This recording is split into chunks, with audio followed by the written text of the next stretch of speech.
So I'm going to go through two of the 4 homework problems from last time, number 2 and number 4. Okay. So for homework 2, does anyone remember what homework 2 was about?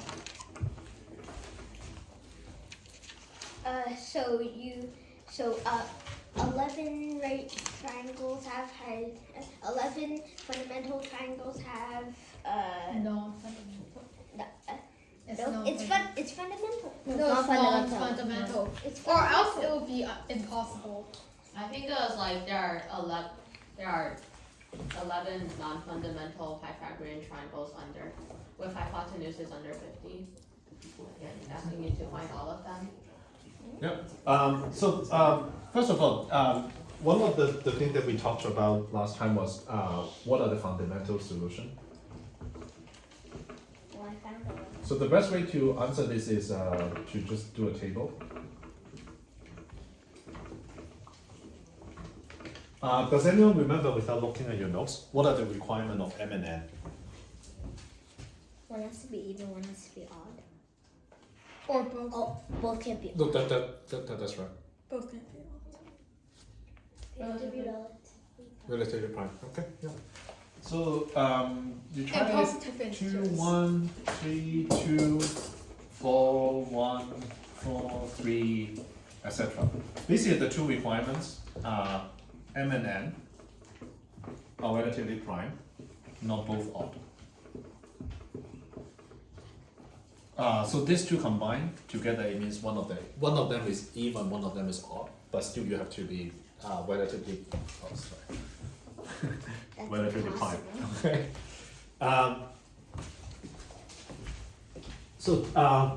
What is this? 2, 1. What is this set of fundamental solution?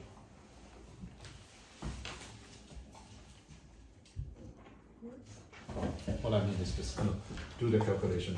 4, 3, 5. What's the second one?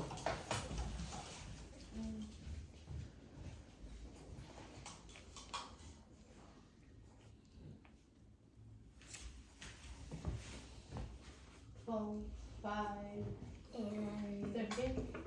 The third one?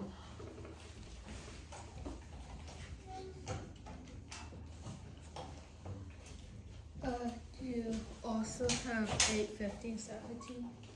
Last one?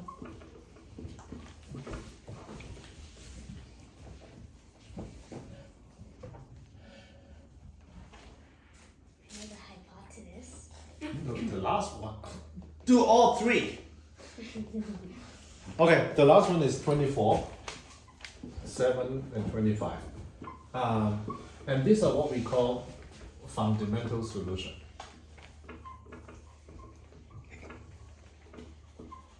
For convenience, I'm just going to call this A, call this B, call this C, and call this D.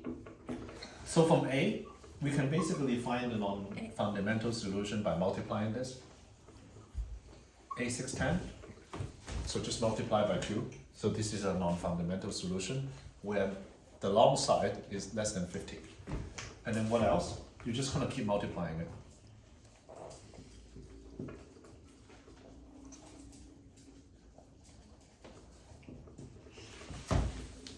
How many do we have that are less than 50? How many do we have? 8. 1, 2. Yeah, we have 8.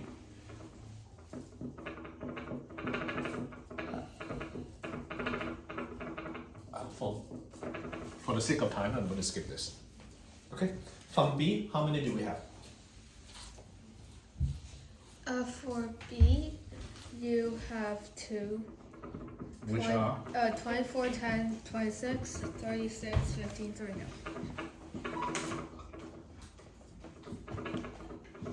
What about C?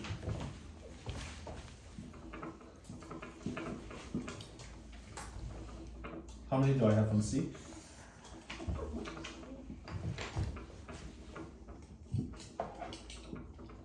Isaac, what do I have from C?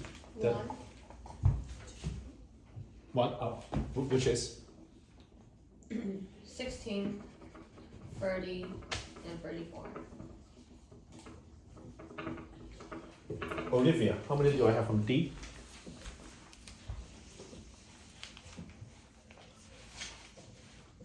Two. No, that's a trick question. You have 0. Because this is a fundamental solution. When you multiply by 2, this is 50. And the question asks for less than 50. And we have A, 2, 1, so we have all 11.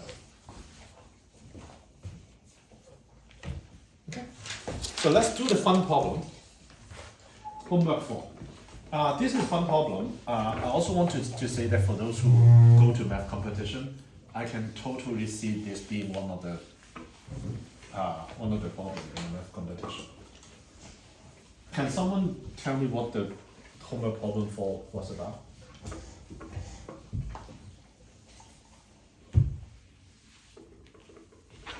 Really? So they said that in all the triangles in the list, one side is a multiple of 5, and they asked, is this true for all triangles? The answer is yes. Okay, but you're supposed to do more than just say yes. Okay. So remember in last class, there was a problem or two. I said like basically say hint. You're going to need it for the homework problem, and this is what we need to do. So every positive integer is either a multiple of 5, a multiple of 5 plus 1, plus 2, plus 3, plus 4. Okay, it has to be one of those. I just think I didn't use the hint, but yeah, it's helpful. And when you square them, you only get either like plus 0, 1, or 4. Yeah. Let me just finish it. So let's just find the square. This one is 0. If 5p plus 1, they're square. Let me take a pause here. Does it make sense to everyone? Can I get a show of hand whether you all kind of understand what I have here so far? Okay, then I'm just going to go this really quickly.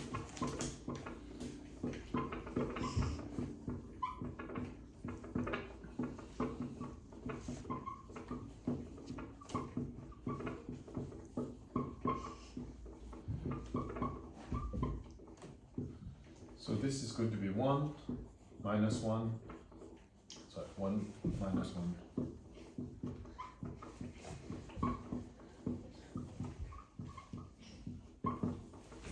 Okay. So just recall, the fundamental solution is 2mn, m squared minus n squared, and m squared plus n squared.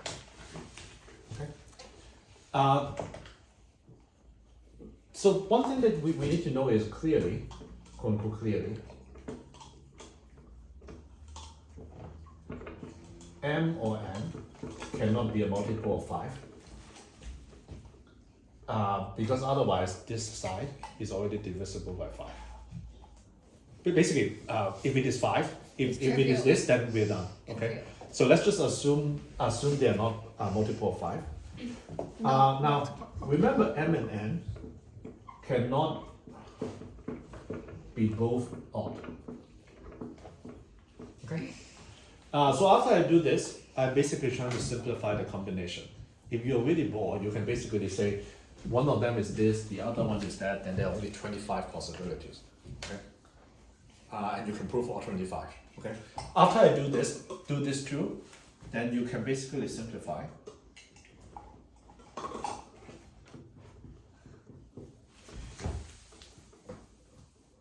If m is 5p plus 1, what are the possibilities of n? Can someone tell me?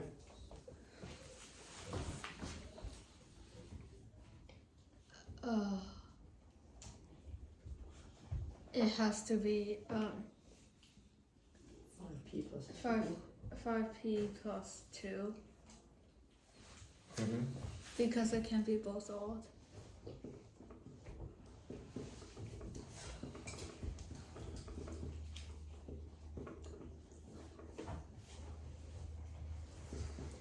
I'm going to use Q just so that I use a different number, because m and n can be different. There are three possibilities. Again, if one is 5p plus 1, the other one can be 5q plus 3. Okay, because it doesn't mean that this is odd.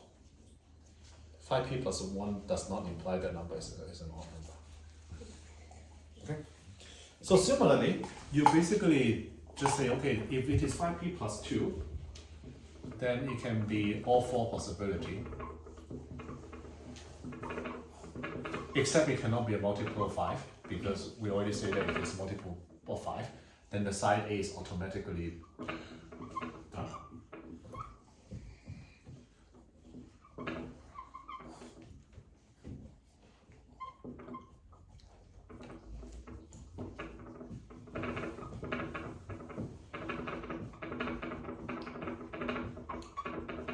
I'm going to skip the 5p plus 4. Okay, there's 3 more here.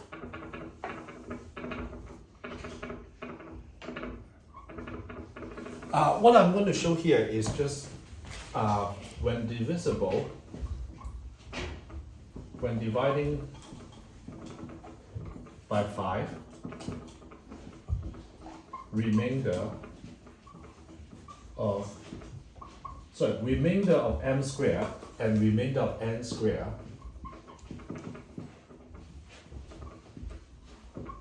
when it is divided by 5. Are you with me so far? So basically, for example, this one, I said when m squared is divided by 5, 5p plus 1 squared divided by 5, the remainder is 1. And if it is 5q plus 2, it is square and divided by 5, it is minus 1. Okay? When you do this, you basically know that there are only two choices. It's either 1 or minus 1. And therefore, either m squared plus n squared or m squared minus n squared is going to be 0. It's going to be 5 would be 5 either can divide m squared plus n squared if it's 1 1 or minus 1 minus 1, or it is of different sign, then m squared minus n squared is divisible by 5. Remainder of 0. Hmm? Remainder of 0. Yeah, that which means it's divisible by 5. Yeah. Can I get a show of hands on whether you can do this? Okay.